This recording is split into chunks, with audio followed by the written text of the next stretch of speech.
Sveiki, Lietuvos šimtmečio vynuogynas, pristatau Dniprovskį suvenyrą. Šiandien yra rugpjūčio 27, pilnai sunokus, vakar dar buvo keletą kekių.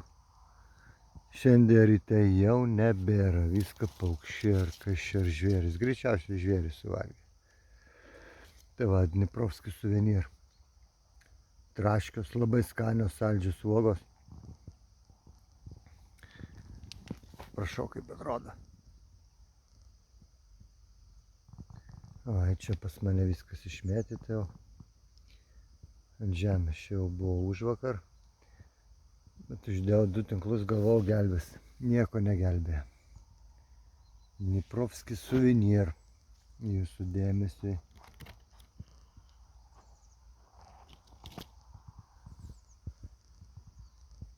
Didelės kekės ir uogos. Po kokius 3-4 cm. Labai skanios. Kas ragavo, sakė super. Tai tiek. Ačiū už dėmesį. Iki kito.